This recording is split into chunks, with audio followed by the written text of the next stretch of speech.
Depuis le retour du Covid en Calédonie, les îles Loyauté ont réaménagé leurs centres médicaux. Seules les consultations urgentes sont assurées. Les équipes sont opérationnelles pour effectuer des tests de dépistage et éventuellement isoler les patients positifs au virus.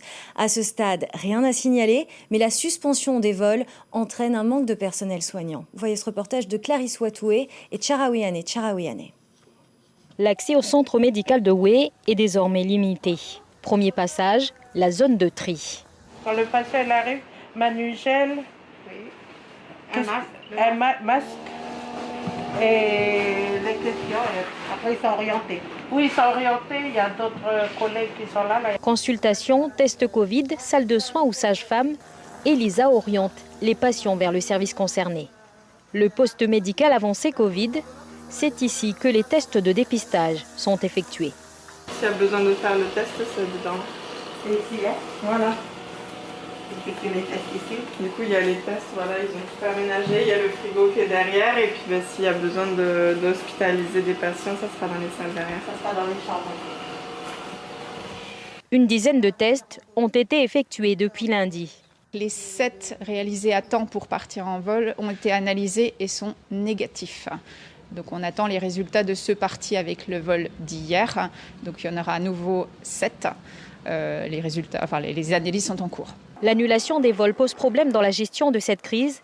L'acheminement des prélèvements vers Nouméa et du personnel soignant sur les îles. Nous sommes clairement en sous-effectif, à la moitié de nos effectifs normaux, sachant que l'un d'entre nous est toujours d'astreinte 24 heures. Moi, je suis levée depuis 4h30 ce matin. On est censé avoir un repos d'astreinte derrière qui, dans l'immédiat, ne va pas forcément pouvoir être respecté. On enchaîne les astreintes un jour sur 3 et ça comprend le week-end et 48 heures d'astreinte le week-end. Clairement, c'est compliqué. Et dans le temps, ce ne sera pas tenable.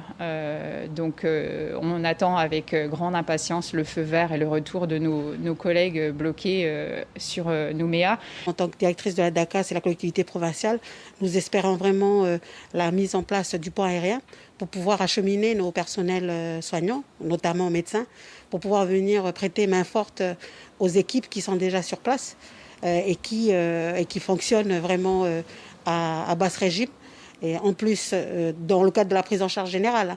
Mais là, avec la mise en place du circuit Covid, demande vraiment à avoir du personnel présent.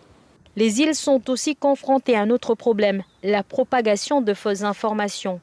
Pour y remédier, la province diffuse chaque jour un bulletin d'information sur les réseaux sociaux.